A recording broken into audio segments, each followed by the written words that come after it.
우리가 세상에서 가장 무서운 병은 사실은 절망이라는 병이에요. 절망이라는 병이 무서운 이유는 사람을 한순간에 아무것도 할 수 없는 무기력한 존재로 만드는 것이 이 절망이란 혹은 낙심이라는 병입니다. 살아있지만 살아있는 것 같지 않고 실제로 움직이고 있지만 아무것도 할 수 없게 만드는 것. 그게 절망이죠. 아마 인생의 어떤 이러한 절망, 이러한 낙심에 빠져본 이들은 그것이 얼마나 무서운 것인지를 아실 수 있으리라 생각을 합니다. 2차 세계대전 동안에 독일에 의해서 유럽 곳곳에 수용소로 끌려갔던 수많은 유태인들이 있었습니다. 그 중에서도 가장 악명 높은 수용소가 하나가 있었어요. 폴란드에 있었던. 뭐죠? 아우슈비츠. 아마 이름은 많이 들어보셨을 거예요. 아우슈비츠라는 폴란드의 아우슈비츠라는 한 지역에 세워진 유태인 포로 수용소였습니다. 하루에도 수백 명, 수천 명의 유대인들이 수용소에서 죽임을 당했습니다. 아침마다 도열한 그 유대인들 가운데 독일의 나치들이 재미삼아 무작위로 사람들을 뽑아서 그날 죽일 이들을 가스실로 들여보냈어요. 한꺼번에 다 죽일 수 없는 이유는요. 그 가스실의 용량이 한계가 있었고 또 처리할 수 있는 것이 한계가 있었기 때문에 그렇죠. 끝날 것 같지 않은 그 고통 속에서 많은 이들이 하나님을 원망하고 그리고 어떤 이들은 스스로 절망하여 목숨을 끊기도 했습니다. 근데 그곳에 이 제이콥이라는 한 청년, 한 젊은이가 있었습니다. 그는요 마음에 끊임없이 되새겼어요. 나는 살아서 반드시 내 고국으로, 내 고향으로, 내 부모에게로 돌아가리라. 나는 죽지 않을 것이다. 하나님 나를 지키실 것이다. 그런 마음을 매일같이 아침마다 되뇌었습니다. 그리고는요 형무소 운동장에서 준 그 조그만 병 조각을 가지고 매일같이 아침마다 면도를 했어요. 그럼 그게 제대로 면도가 들었을까요? 그 날카롭지도 않은 병 조각으로 여러분들 그럼에도 불구하고 내가 희망이 있고 나는 살아있다라는 것을 보여주기 위해서 그가 그 면도를 했다고 해요. 반드시 살아서 이곳을 나가겠다는 희망이었죠. 아침마다 죽을 자들을 찾는 나치의 장교들이요 차마 그를 뽑지 못했어요. 눈을 부릅뜨고 꼿꼿이 서서 앞을 쳐다보고 파스름하게 깎은 그 턱수염, 그 턱을 가지고 앞을 쳐다보고 있는 그 사람을 고르지 못했다라는 거예요. 저놈은 내일, 저놈은 며칠만 더 있다가 그들도 사람인지라. 그는 결국 해방과 함께 살아서 아우슈비츠를 나온 몇 안 되는 사람 중에 하나가 되었어요. 유명한 이야기 중에 하나입니다. 이 야곱의 이야기는요, 절망하지 않는 자, 낙심하지 않는다의 삶이 어떠한가를 보여주는 거죠. 오늘 제가 여러분들에게 나누고자 하는 것이 바로 이 이야기입니다. 만약 우리의 삶에 낭망이 있고 희망이 없고 절망만이 가득하다면 여러분 오늘 주님께서 우리에게 가르쳐 주신 이 놀라운 말씀을 통해서 새로운 믿음의 희망을 세우시기를 주의 이름으로 축원합니다. 우리 오늘 본문을 보면요. 절망할 수밖에 없었던 한 여인이 등장을 해요. 성경은 그녀를 과부라고 그렇게 표현하고 있습니다. 여러분 우리는 성경에서 이 과부라는 단어가 다닐 때 우리가 전제해야 되는 게 있어요. 지금은 좀 달라요. 지금은 뭐 과부라고 해서 아내 남편을 뭐 일찍 떠나보냈거나 혹은 이혼했거나 그래서 혼자 산다고 해서 반드시 그의 삶이 어렵고 비참한 것만은 아니잖아요. 오히려 더 넉넉한 그런 이들도 얼마든지 있을 수 있죠. 근데 예수님 시 고대 시절의 과부는요. 가난한 자, 위로받을 자가 없는 자, 도울 자가 없는 자, 누구의 도움 없이는 살아갈 수 없는 자의 대표적인 이가 과부라는 이름이었어요. 오늘 주님께서 그 여인을 과부라고 부르고 있습니다. 그 여인은 원통한 사연을 갖고 있었어요. 과부가 가진 원한이라는 게 무엇일까요? 그건 아마도 그 여인이 과부가 될 수밖에 없었던 이유와 상관이 있을 거라는 거죠. 다시 말해서 누군가에 의하여 그의 남편이 죽임을 당했거나 혹은 큰 공고를 겪어서 세상을 떠났을 거라는 거예요. 문제는 뭐예요? 그 원수는 잘 먹고 잘 살고 있었고요. 그 과부는 낙심과 가난과 절망 속에서 살아가고 있었다는 거예요. 이 원한이 얼마나 사무쳤을까요? 그래서요, 성경은 보면 그녀가 그 억울함을 풀기 위하여 수시로 재판장을 찾아가서 자기의 원한을 얘기하였다라고 말하고 있습니다. 근데 문제가 있어요. 이 당시에 소송을 위하여 이 여인이 극복해야 될 몇 가지 문제가 있었습니다. 첫 번째, 그녀가 여자라는 거였어요. 당시의 법은요, 여자 혼자서 여인이 공적인 재판장 앞에 서는 것, 이런 이 소송의 법정에 서는 것을 금해 놓았습니다. 두 번째, 그녀는 과부라는 거예요. 다시 말해서 그녀와 함께 서줄 남편이 없었다라는 거예요. 여인이 혼자 설 수는 없지만, 그러나 남편이 있다면 그 여인은 재판장에 설 수가 있었어요. 근데 그녀에게는 남편도 없었습니다. 셋째로, 그녀는 가난했어요. 가난했으므로 그 부패한 그 재판장이 원하는 뇌물을 바칠 방법이 없었습니다. 예나 지금이나 가난하고 빽없는 이들이 법에서 승소한다는 것이 얼마나 어려운가요? 여러분, 오늘날 우리가 보지 않습니까? 우리가 법에서 보면 돈 많은 이들은요, 대단한 변호사들을 사죠. 잘 나가던 그러한 부장 검사들, 부장 판사들, 그런 이들의 도움을 받아서 그 재판에 임하지만요, 가난한 이들은 그런 변호사를 구하기가 어려워요. 그래서 어쩔 수 없이 그저 나라에서 지정해주는 국선 변호사를 만날 때도 많죠. 그 싸움은 사실은 상대가 되지 않는 싸움이에요. 그래서 여러분, 오늘날도 그러하다면 이 고대 시절은 더했죠. 부패한 재판장들은 뇌물을 받고 그 법을 바꾸고는 했습니다. 아마도 지금 이 본문에서 이 과부가 그의 원한을 풀지 못하는 방법이 어디에 있을까요? 아마도 그 과부의 원수가 그러한 방법으로 재판관을 뇌물을 주고 매수했을 것이라는 것을 우리에게 가르쳐주고 있는 거예요. 어떻게 할까요? 미칠 듯이 억울한데 그를 도와줄 리도 없고 그걸 풀어갈 힘도 없었어요. 이것이 이 과부의 상황이었습니다. 보통의 사람들 같으면 낙심하고 절망하고 울면서 그렇게 시간을 보내지 않았을까요? 그런데요, 이 여인은 그렇게 하지 않았습니다. 낙심하지 않았다는 거죠. 3절을 한번 우리가 다시 한번 보겠습니다. 그 도시에 한 과부가 있어 자주 그에게 가서, 이 그라는 것은 재판장을 말하는 거예요. 내 원수에 대한 원한을 풀어주소서 하되, 수시로 갔다는 거예요. 우리는 지금 자주 말을 쓰지만요, 원문을 보면 수시로 끊임없이 찾아갔다는 거예요. 공적인 재판장의 법정에 설 수 없기 때문에 그 재판장의 집으로 찾아가고 아침마다 찾아가고 저녁에 찾아가고요. 수시로 재판장을 찾아가서 내가 나의 이 원한을 풀어달라고 그에게 구했다라는 거예요. 그리고요, 결국 재판장이 그 과부의 그 간청을 들어주게 돼요. 왜 들어줬을까요? 이 재판장이 의롭고 정의로운 자이기 때문에 이 원한을 듣고 참을 수가 없어서 그가 그 정의심을 발휘했을까요? 아니에요. 이 재판장은 그런 정의로운 재판장이 아니에요. 4절을 한번 보세요. 재판장이 자신에 대해서 스스로 이야기하는 구절이 있어요.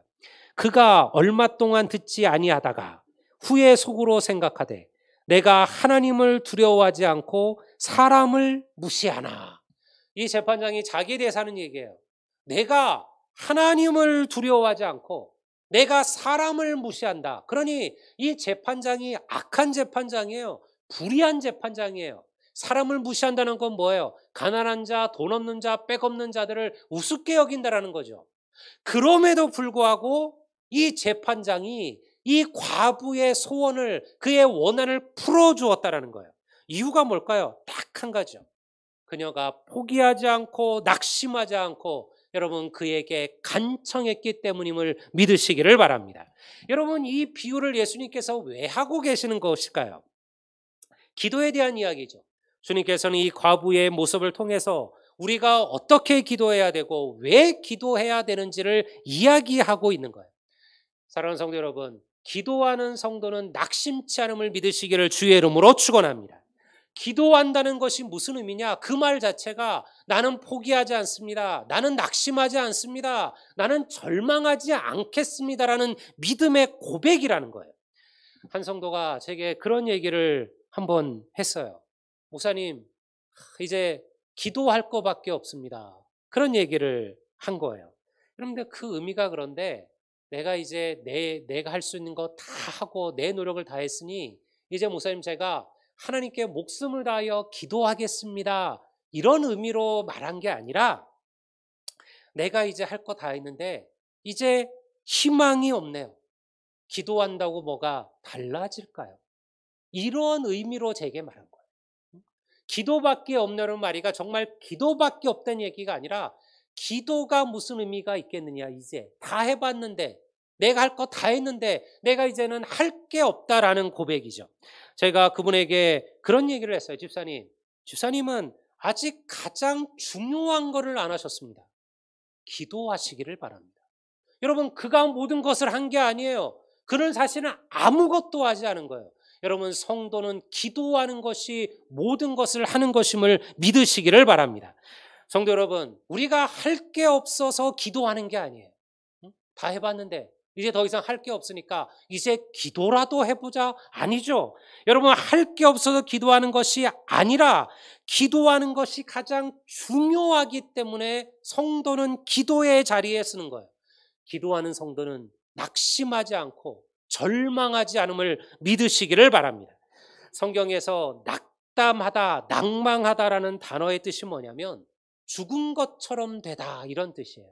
성경에서 누가 낙심했다, 낭망했다 이러면 그가 죽은 자처럼 되었다는 거예요. 낙심한 사람은요, 살아있으되 죽은 것과 비슷해요. 근데 기도는요, 그 낭망한 사람을 자리에서 일으키는 힘이 있어요. 제가 고3 때 이제 대학 시험을 한 석 달 정도를 남겨놓고 늑막염에 한번 크게 걸린 적이 있었어요. 숨을 쉴 때마다 정말 막 바늘로 심장을 찌르듯이 그렇게 아픈 거예요. 왜 그런지 몰랐죠. 그러다가 계단 한번 올라가다가 푹 쓰러졌어요. 병원에 갔더니 늑막이라, 물이 찼다라는 거예요.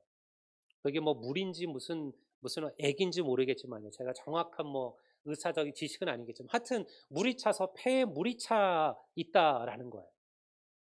그래가지고 이 등 뒤에서 정말 이렇게 긴 바늘을 마취하고 등 뒤에서 찔러서 물을 다 빼냈어요.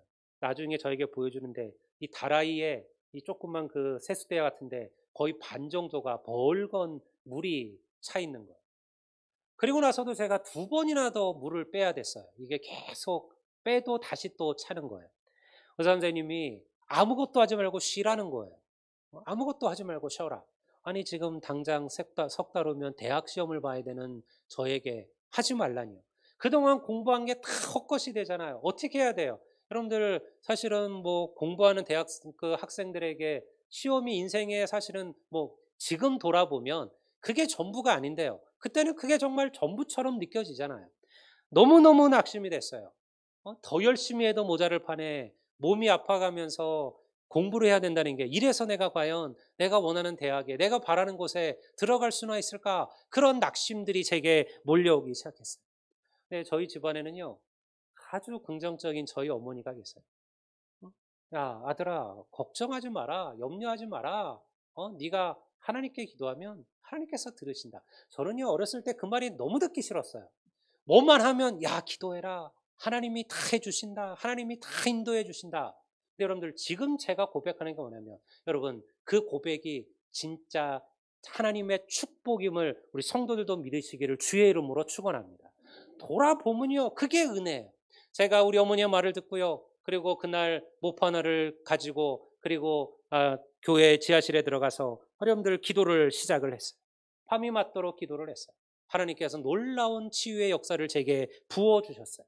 근데 그날 제가 경험한 것은 뭐냐면 병이 고침받았다의 문제가 아니었어요. 여러분, 절망 중에 기도하는 법을 배웠다는 거예요. 여러분, 그것이 제 평생에 하나님의 가장 큰 축복의 은혜가 된 줄을 믿습니다. 저는 지금도요, 우리의 제 삶에 큰 염려하지 않습니다. 왜냐하면 하나님께서 당신의 자녀들을 절대 절망 속에 버려두지 아니하신다라는 거예요. 사랑하는 성도 여러분, 항상 기도하고 쉬지 말고 기도하고 때를 따라 기도하는 성도들이 되시기를 주의 이름으로 축원합니다. 하나님께서 반드시 우리의 기도대로 응답하실 것임을 믿습니다. 그렇다면 이 과부의 기도가 너희들이 이 과부와 같은 환경 처지니까 너희들도 열심히 기도해라, 그 얘기하기 위해서 이 비유를 말씀하신 것이냐? 달라요. 이 비유에 나눈 과부와 우리는요, 완전히 다른 삶을 살아가는 거예요. 이것이 우리에게 가르쳐주는 것은 뭐냐면 이런 거예요. 아무런 힘도 없고 소망도 없고 그리고 의지할 바도 없었던 과부가 간청함으로 응답을 받았다면, 하물며 하나님의 자녀인 우리들을 하나님께서 우리의 기도에 응답하지 아니하시겠느냐라는 거예요. 이 비유는요, 우리는 과부와 다르다라는 거예요. 이런 얘기죠. 이것을 통해서 주님께서 이런 말씀을 하신 거예요. 이 과부와 같이 가난하고 아무것도 없는 여인이 이기적이고 하나님을 두려워할 줄 모르는 그런 악한 재판장에게 재판을 받고 그의 억울함을 풀었다면, 그렇다면 하나님께 간구하고 기도하는 하나님의 자녀들이 우리의 아버지 되신 자비로운 하나님으로부터 훨씬 더 좋은 것을 받는 게 당연하지 아니하겠느냐. 다시 말해서 여러분, 그 과부는요, 그 원한을 풀기 위하여 수시로 정말로 간청하고 찾아가고 그렇게 엎드려서 겨우 그의 소원을 받았지만요, 우리는 다르다라는 거예요. 우리는요, 간절한 마음을 가지고 주님께 나아가기만 한다면 하나님 자비로우시고 은혜로우신 하나님께서 그 자녀의 기도에 응답해 주실 거라는 거예요. 이것이 이 비유가 우리에게 가르치는 거예요. 왜 우리와 과부가 다르냐? 과부는요, 이방인이었지만 우리는 하나님의 자녀예요. 과부는 재판장에게 나아갈 권한이 없었어요. 하지만 우리는 어떠합니까? 언제든지 하나님 앞에 가까이 가며 하나님 앞에 구하며 하나님께 나아갈 수 있는 권한을 가졌다는 거예요. 왜? 우리가 하나님의 자녀이기 때문에 그래요. 여러분, 자녀가 자기 아버지에게 어머니에게 무엇을 구할 때 여러분들 그것이 힘들고 어려울 리가 있습니까? 자녀가 자기 부모에게 찾아갈 때 고민하고 생각하고 만나가로 될까? 우리 아버지가 나를 만나 주실까? 이렇게 생각하지 않잖아요. 여러분, 우리는 하나님 아버지 앞에 나아가는 거예요. 과부와 다른 거예요. 우리는요, 간절한 마음, 기쁜 마음으로 주님 앞에 설 수 있다라는 거예요. 또 무엇이 다를까요? 이 과부는요, 그를 도와줄 후원자가 없었습니다. 그래서 그녀가 할 수 있는 건 뭐예요?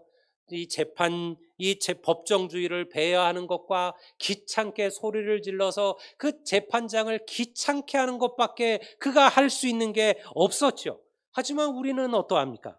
여러분, 우리에게는 우리의 대언자가 되어주시고 그리고 하나님 보좌 앞에서 우리의 기도를 대변해 주시는 우리 주 예수 그리스도가 우리와 함께 계심을 믿으시기를 주의 이름으로 축원합니다. 우리에게는 든든한 우리의 대언자가 있다는 거예요. 여러분, 우리가 기도할 때 우리만 기도하는 것이 아니라 하나님 우편에서 주님께서 나를 위하여 대언하고 계심을 사랑하는 성도 여러분 믿으시기를 바라요. 바로 이것이 하나님의 은혜죠. 우리는 과부와 다르다는 거예요. 마지막으로 우리는 뭐가 달라요? 여러분, 이 과부는 세상의 법정으로 나갔어요.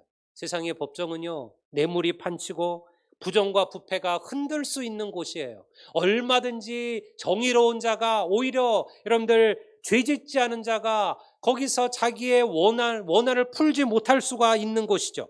하지만 우리가 나아가는 곳은 달라요. 우리는 하나님의 은혜의 보좌로 나아가는 거죠. 여기는요, 말 그대로 은혜의 보좌예요.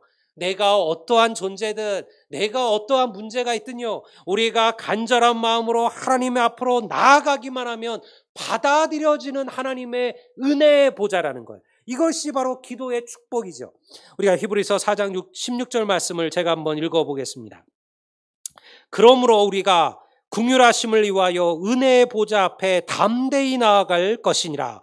우리가 긍휼하심을 위하여 은혜의 보좌 앞에 담대히 나아갈 것이니라. 여러분, 저를 통해서 여러분들이 기도하시는 게 아니에요. 저는 여러분들을 위해서 기도합니다. 새벽마다 성도들을 위해서, 아픈 분들을 위해서, 성도들의 기업을 위해서, 교회의 중직들을 위해서 저는 기도하죠. 그렇다고 해서 여러분들 저를 통해서만 기도가 하나님께 올라가는 게 아니잖아요. 우리가 하나님의 은혜인 이유는요, 우리가 누구든지 간에, 우리가 어떠한 죄인이든지 간에 여러분들이 하나님 앞에 직고할 수 있는 은혜의 길이 열려져 있다라는 거예요. 그것이 기도의 은혜라는 거예요. 우리가 기꺼이 하나님 앞에 나아가면 하나님은 우리의 부르심을 들으시고 응답할 준비가 되어져 있어요. 왜? 하나님은 우리의 은혜로운 아버지시기 때문에 그렇습니다. 많은 성도들이 이 기도의 능력을 믿지를 못해요. 이렇게 생각해요. 무엇인가를 해야 하는데 기도만 하고 있어서 될까라고 생각하죠. 기도한다고 무엇이 달라질까 이렇게 의심합니다. 무엇인가를 이루고 얻기 위하여 여러분의 노력과 힘을 다해 보셨습니까? 하지만 기도하지 않으셨다면 우리는 아무것도 하지 않은 것과 마찬가지예요. 그러니 내가 다 해봤다 그렇게 얘기하지 마셔요. 기도하지 않으셨나요? 그럼 여러분들 우리는 아무것도 하지 않은 거예요. 가장 중요한 것을 하지 않으신 거죠. 왜 모든 노력과 힘을 다하여 힘을 다했다고 말하면서 왜 기도하지는 않으셨나요? 모든 것보다 기도가 먼저라는 것. 여러분, 기도하면 하나님께서 우리를 위하여 일하심을 믿으시기를 바랍니다. 특히 하나님의 사역자들, 하나님의 사명자들은요, 기도 없이 교회 앞에 서서는 안 돼요. 목회자만을 말하는 게 아니죠. 중직들, 교사들, 찬양팀들, 각 부서의 장들, 하나님 앞에 서서 하나님의 일을 먼저 맡은 이들, 그들에게 가장 중요한 게 뭐냐? 기도인 줄을 믿습니다. 기도하고 서야 비로소 하나님의 역사가 시작되는 거죠. 기도 없이 하는 일은 결국 하나님의 영광을 가르는 거예요. 그러니 기술이나 기교보다 더 필요한 게 뭐냐? 기도임을 믿으시기를 주의 이름으로 축원합니다. 우리는요, 열심히 기교와 기술을 닦아요. 노력하고 애쓰고 그리고 서로 합을 맞추고 여러 가지 일을 하고 뭐를 더 아름답게 꾸미고 뭐를 더 멋지게 만들기 위하여 노력하고 했어요. 근데 가장 중요한 기도를 잃어버리고 산다라는 거죠. 아무것도 가지지 못하고 아무런 약속이 없어도 낭망하지 않고 기도했던 과부에 비하면 우리에게는요, 하나님의 약속이 있고 창조주 하나님이 우리의 아버지가 되시고 든든한 기도의 후원자 주님께서 우리의 대언자가 되어주신다라는 거예요. 그럼에도 기도하지 않는다면 이거보다 어리석은 인생이 어디에 있을까요? 근데 여러분, 이 안타까움을요, 주님도 알고 계셨어요. 이 시대에 말세가 되면 이러한 인생들이 많아질 것이라 주님이 이야기하고 계셔요. 8절을 한번 보겠습니다. 내가 너희에게 이르노니 속히 그 원한을 풀어주리라. 다시 말해서 우리가 이전에 쭉 했던 얘기죠. 하나님의 백성이 하나님 앞에 간절히 기도하면 하나님께서 반드시 그 기도대로 그 원한을 풀어주리라. 근데 그 다음 구절을 한번 봐요. 그러나 인자가 올 때 세상에서 믿음을 보겠느냐 하시니라. 예수님께서 지금 기도에 대하여, 기도의 간청에 대하여, 기도의 능력에 대하여, 하나님의 응답에 대하여 쫙 얘기하셨잖아요. 이렇게 끝나면 얼마나 좋아요. 근데 주님께서 다른 얘기를 하셔요. 어떻게 보면 다단히 부정적인 말을 쓰고 계셔요. 그런데 마지막 때가 되면, 그때가 되면, 인자가 오실 때가 되면 세상에서 이러한 믿음을 보겠느냐? 이게 무슨 이야기일까요? 오늘 우리가 처한 현실이 그와 같다라는 거죠. 기도하는 성도들이 사라져가고 있습니다. 이 여인처럼 항상 기도하고 낙심하지 않는 믿음을 보기가 어려워지고 있다라는 거예요. 기도하면 주께서 응답하시고 기도하면 하나님께서 가장 좋은 것을 주시겠다. 주님께서 말씀하셨음에도 불구하고 마지막 때가 되면 기도하는 자들의 믿음이 식어질 거라는 거예요. 이걸 주님께서 지금 말씀하시는 거예요. 내가 이렇게까지 이야기했음에도 그러나 내가 다시 올 때 이렇게 하나님께 기도하는 자들을 내가 볼 수 있겠느냐, 이렇게 주님께서 말씀하시는 거죠. 다시 말해서 마지막 때가 되면 기도하는 자가 많지 않을 것이다 라고 이야기하는 거예요. 성도 여러분, 우리가 할 수 있는 게 없어서 기도하는 게 아니에요. 여러분, 기도하면 성도는 모든 것을 할 수 있음을 믿습니다. 이것이 기도의 능력이에요. 주님께서 우리에게 이 이야기를 하신 이유는 딱 한 가지예요. 그것이 1절이에요. 1절에 이미 이 비유의 목적을 얘기하셨어요. 예수께서 그들에게 항상 기도하고 낙심하지 말아야 할 것을 비유로 말씀하여 이르시되, 항상 기도하고 낙심하지 말아야 할 것을 이 비유로 말씀하셨다. 여러분, 이 마지막 때 정말 우리에게 필요한 것은 여러분 하나님 앞에 기도하는 하나님의 백성들의 믿음인 줄로 믿습니다. 포기하지 않고 기도하라는 것이 주님의 명령이에요. 왜 말세에 주님께서 우리의 믿음을 요구하실까요? 그 믿음이 무엇일까요? 기도하면 하나님께서 응답하신다라는 믿음을 가지라는 거예요. 이 믿음을 내가 보기를 원한다라는 거예요. 이 믿음을 내가 말세 보기를 원하노라. 여러분, 오늘 우리에게 던지는 메시지이지 않습니까? 우리는 얼마나 기도하며 살고 계십니까? 내가 하나님의 자녀요, 내가 하나님을 나의 아버지라고 고백하고 믿음의 성도라고 말하면서 과연 우리는 이 같은 마음으로 기도하고 계신가요? 세월이 흘러갈수록 어쩌면 교회와 성도는 점차 기도에 대한 능력과 그 믿음을 잃어버리게 될지 모릅니다. 지금 그렇잖아요. 오늘 우리의 새벽 기도가 텅텅 비어져 가고 있죠. 여러분들, 모든 교회가 다 그래요. 예전에 그렇게 어렵고 그렇게 힘들었던 시대에 그렇게 간절하게 기도하던 교회가 오늘날 우리가 훨씬 잘 살게 되고 훨씬 넉넉하게 되고 훨씬 풍성하게 되었지만 기도하는 이들은 줄어들고 있어요. 예배하는 성도가 줄어들고 있고요. 기도하는 이들이 줄어들고 있죠. 여러분, 어느 교회나 뜨거운 방언이나 기도의 능력을 체험한 성도들이 교회 안에 많았어요. 근데 요즘은요, 우리가 점점 그런 이들도 줄어들고 있어요. 여러분들, 방언의 은사를 사모하는 이들도 없어요. 왜 그렇게 되었을까요? 우리가 기도에 대한 그 은혜를 우리 모두가 지금 잃어버리고 있는 거예요. 그것이 얼마나 중요한지 우리가 그렇게 여기지를 않는 거죠. 그냥 살아봤더니 기도하나 기도 안 하나 내 삶은 항상 이러하다라고 생각을 하는 거죠. 여러분, 이것이 사단의 미혹이에요. 사단은 끊임없이 우리를 미혹할 겁니다. 이렇게 얘기할 거예요. 야, 기도할 시간 있으면 다른 걸 해라. 왜 기도하고 앉아있느냐? 뭐가 달라지느냐? 영, 기도할 시간이 있으면 사람을 만나고, 기도할 시간이 있으면 네가 힘을 얻을 사람들을 찾아가고, 기도할 시간이 있으면 네가 할 수 있는 무엇인가를 해라. 우리에게 그렇게 얘기한다는 거예요. 사단은 우리에게 이렇게 말할 겁니다. 기도보다 더 중요하고 더 가치 있는 일을 하라고 얘기할 거예요.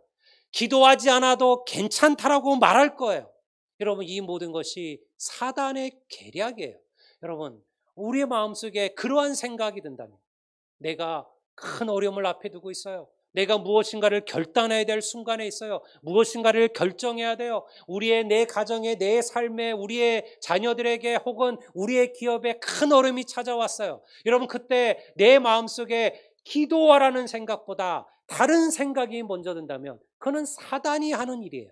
여러분, 기도하라는 것이 다른 일을 하지 말라는 것이 아니에요. 그 모든 일에 먼저 기도하는 성도들이 되시기를 바랍니다. 여러분, 우리가 기도한다고 다른 거 못하는 거 아니잖아요. 근데 여러분, 기도하고 다른 일을 하면 하나님께서 그 다른 일에 역사하시겠지만요, 기도 안 하고 다른 일을 하면요, 그냥 내 힘밖에 없는 거예요. 그냥 내가 해야 되는 거예요. 그러나 우리가 기도하고 하면 하나님께서 내가 하는 일과 내가 하는 역사에 하나님께서 힘과 지혜를 주실 줄을 믿습니다. 교회에게 필요한 것은요, 이런 거죠. 여러분, 무엇을 하든 기도가 먼저 되기를 주의 이름으로 축원합니다. 기도가 가장 소중하다는 것을 기억하셔야만 해요. 한국 교회는요, 위대한 부흥의 역사들을 경험한 시간들이 있었어요. 여러분, 그 모든 부흥의 역사들은 항상 기도의 부흥이었어요. 여러분, 기도의 불같은 뜨거움이 일어나지 않고 교회가 부흥되는 법은 없어요. 그러면 어찌할 거냐? 길이 어디 있습니까? 기도하셔야죠. 기도하셔야죠. 여러분들, 시간을 내십시오. 여러분들, 새벽을 깨우십시오. 매일이 어려우시다면 우리가 지금 111 기도 운동을 하자고 했잖아요. 111 기도 운동. 일주일에 한 번, 1시간 새벽 기도하기. 응? 여러분, 우리가 지금 요즘 새벽 기도가 그래도 은혜로워요. 새로운 성도들이 또 새로운 기도의 사람들이 모여져서 지금 10여 명이 넘는 분이 새벽 기도를 하고 있어요. 여러분들 얼마나 간절하고 얼마나 뜨거운지 몰라요. 여러분 거기에 매일매일 우리 성도들이 돌아가면서 여러분 일주일에 한 번씩만 나오신다면 여러분 새벽기가 가득 채워지지 않겠습니까? 한 주에 하루에 10명씩만 새벽기도에 나오신다면 여러분 20명이 넘는 숫자가 기도한다면 10명의 기도도 여러분들 교회를 움직이고 하나님의 보좌를 움직이는 기도에 힘이 있다면 20명의 기도는요 더하지 않겠습니까? 우리가 해보지 않고 안 되라고 말한다면 그것이 문제죠. 여러분 교회는 한계가 있습니다. 저는 작은 교회들은 연약한 교회들은 항상 한계가 있어요. 사람의 한계가 있고 물질의 한계가 있고 교회 시스템의 한계가 있어요. 여러분 우리 교회가 어떻게 수천 명 되는 교회들을 따라갈까요? 그들의 수십 명의 목회자들이 성도를 돌아보고 챙기는 교회들, 완벽하게 교회는 모든 것들이 갖추어져서 교회만 오면 모든 것을 할 수 있는 교회들. 제가 아는 교회가 한 군데가 있는데요. 그 교회는 말 그대로 교회가 거의 그 모든 그 레포츠 시설들을 다 갖추어 놨어요. 교회 안에 골프 연습장이 있어요. 교회 안에 실내 골프 연습장이 아니라 스크린 골프가 2개가 있어요.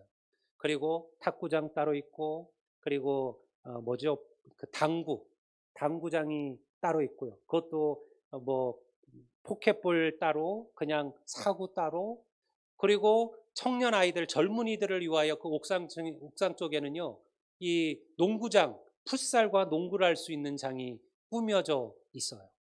부럽더라고요. 왜냐하면 가봤더니 정말 젊은 아이들이 그 교회로 몰려드는 거예요. 와가지고, 물론 걔네들이 다 교회 다니는 애들은 아니에요. 그냥 농구하러 거기에 오고, 당구하러 거기에 오고, 그리고 어떤 어르신, 성도들은, 사람들은 그 스크린 골프 하려고 거기를 찾아오는 거예요. 근데 그곳에 왔다가 하나님을 만나요. 1번 가고 2번 가고 3번 가다 보니까 교회가 편해지고 익숙해지고 나도 한번 이 교회 한번 나가볼까? 이렇게 배려해주는 교회라면 뭔가 있지 않을까? 이런 생각들도 하죠. 여러분 정말 그렇게 꾸민다면 얼마나 좋을까요? 근데 여러분 교회 가운데 그렇게 꾸밀 수 있는 교회가 얼마나 될까요? 여러분들 교회 가운데 그렇게 모든 것을 챙겨줄 수 있는 물질과 사람을 가진 교회가 얼마나 될까요? 그럼 그런 교회들은 매일같이 낭망해야 되고 절망해야 되고 포기해야 되고 부흥을 여러분들 잃어버리셔야 되나요? 그렇지 않아요. 여러분 우리가 기도하는 교회가 되면 기도의 불이 살아나면 하나님께서는 반드시 이 교회를 통하여 위대한 역사를 일으키심을 믿습니다. 그러니 우리가 하는 거예요. 우리부터 시작하는 거예요. 여러분 전도하기 전에 여러분들이 기도의 불꽃이 되기를 주의 이름으로 축원합니다. 여러분 천국은 무릎으로 가는 곳이에요. 천국은요 다른 곳으로 가는 게 아니에요. 무릎으로 가는 곳이에요. 기도로 간다라는 의미죠. 모든 희망이 끝이 났다 여길 때가 찾아오신다면 여러분 그때야말로 기도의 역사를 경험하실 때임을 믿습니다. 이런 기도와 이런 기도의 능력을 체험하는 우리 선한 열매교회 성도들이 되시기를 우리 주의 이름으로 축원합니다.